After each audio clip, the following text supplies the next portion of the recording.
Sometimes you just need a good movie to watch, and today we're going to talk about a few.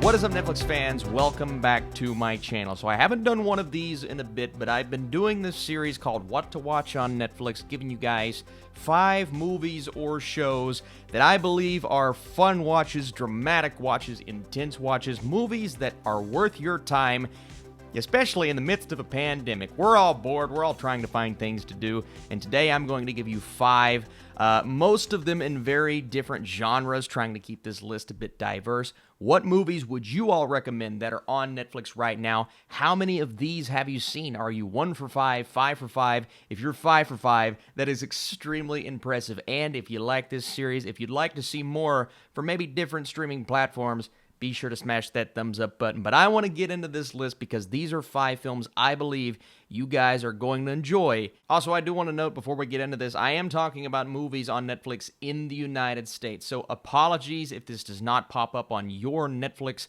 I'll try to be better about that in the future and maybe do some lists as a whole. Whenever I do Netflix original lists, that's really going to appeal to everyone. But these are films that are not originals, therefore it's not going to be in every country. Again, my apologies, but let's talk about it. So say you're looking for something a bit more gritty, a bit more dark, and you're a fan of Jake Gyllenhaal, and you've never seen 2014's Nightcrawler. It's a film that we've talked a lot about in the film industry as a whole. It's like, oh, Jake Gyllenhaal's performance didn't get nominated that year. I believe it should have, and this is an intense and crazy story focused on something that I find extremely interesting, and that is news and the news industry and reporting on traumatic events, and Jake Gyllenhaal just this driving force throughout the movie. This is the film that I watched and I said, you know what?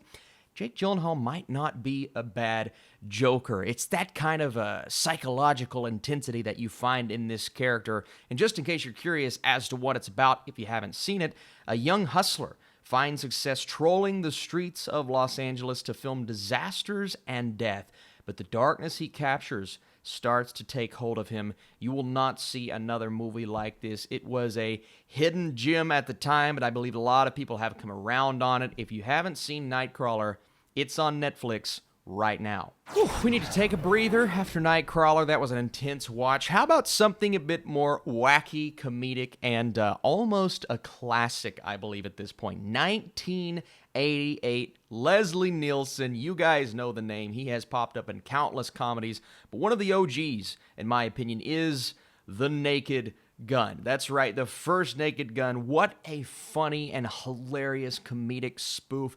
It's absurd. It's a little bit raunchy. It gets dirty at times, but it's exactly the kind of movie that you want. First of all, when you see this man's face, you think you expect what you're in for. Just how many times have we seen him do this kind of comedy? But 2, it's just a satirical take on the police force. And that is, in my opinion, something that is hilarious. And we all need a laugh right now. And everyone in this movie, Priscilla Presley, George Kennedy, it is the ultimate satire, or at least one of the ultimate satires from the 80s. It's all about hapless cop Frank, who causes more problems than he solves when trying to stop a deadly plot involving Queen Elizabeth II. Absolutely hilarious. It may not be everyone's cup of tea. Again, comedy is very subjective, but if you're looking for a pretty good laugh, I think this is an 80s movie for you. So we're swaying back towards something a bit more dramatic, but less gritty than Nightcrawler. This is A24. You guys know I had to throw something A24 on this list. 20th Century Women, a film that I'm choosing because I recently watched it for the first time. It's one that I missed back in 2016, and thanks to Netflix, I was able to check it out. This is a beautiful movie, beautifully directed. The acting is fantastic. Annette Bening, Elle Fanning. It is very much an independent movie, so it has that feel. But the way that this story is told, utilizing voiceover, all kind of surrounding this young boy and how he's growing up and how life in the late 70s, early 80s is a lot different than it is now, and you see these relationships unfold. It's just a beautiful film. And as we progress, once we get into that ending, you realize, oh my goodness, this is much more of an emotional gut punch than what I expected at the beginning. And so in 1979, single bohemian mom Dorothea is hoping to help her teen son find his place as a man, so she asks 2 young women to share their lives with him. 3 women and a baby. No, it's 3 women trying to raise this young boy who is becoming older, and he's trying to figure himself out as they're all still trying to figure themselves out. It's a beautiful movie, very dramatic, very emotional. 20th Century Women is a better A24 film for sure. All right, say you didn't like those 3. You're in the mood for something more of a classic. I said The Naked Gun was a classic, but when you're comparing it to Fiddler on the Roof, not necessarily. I know all of you haven't seen Fiddler on the Roof, and the only reason I did, funny enough, my stepfather is a massive fan of this movie, so I'm like, you know what? I'm going to go check it out.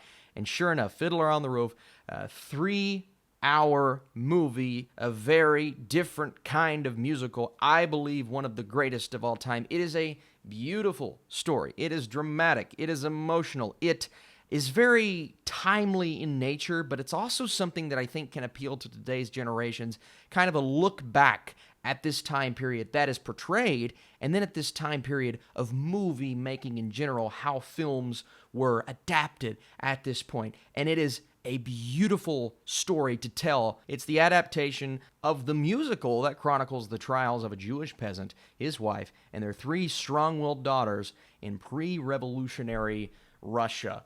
This is one that I can't even explain how you feel while you're watching this. It's unlike these other 3 movies that we've mentioned.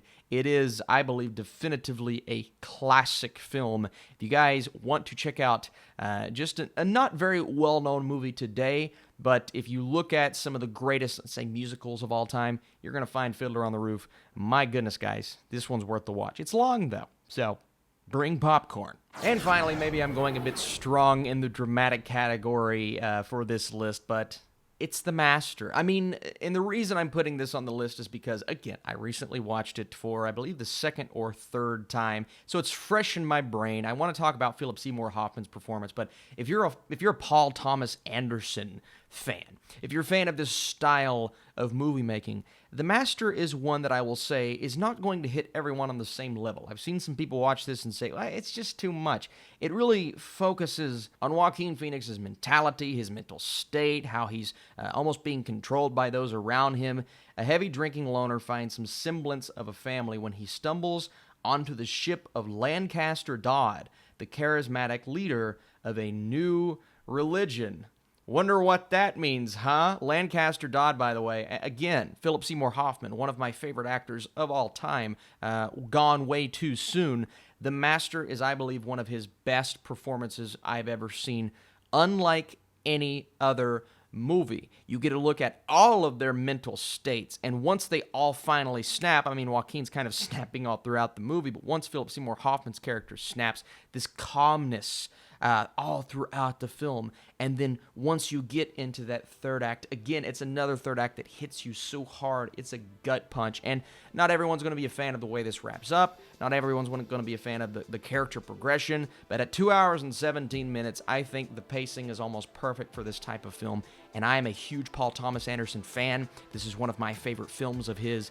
The Master is just a movie unlike any other. So there it is, guys. That is my list of 5 movies to watch right now on Netflix. They're all not going to be the easiest of watches, but I believe they're all bringing something a bit different to the table. Plenty of films. I mean, I tried to go a bit less obvious, but some of these are a little bit obvious. Plenty of films on Netflix right now that I didn't talk about. Do you guys have a recommendation? How many of these films did you see once again? And one more time, if you guys don't mind hitting that thumbs up button, I want to do more of these. I want to get genre specific. I want to get specific in terms of the kind of film we're talking about. I think these videos are super fun to make. I love giving recommendations and getting them as well. So I appreciate your comments. Appreciate you guys for watching. Stay tuned. Lots of reviews this weekend, and I'll be back.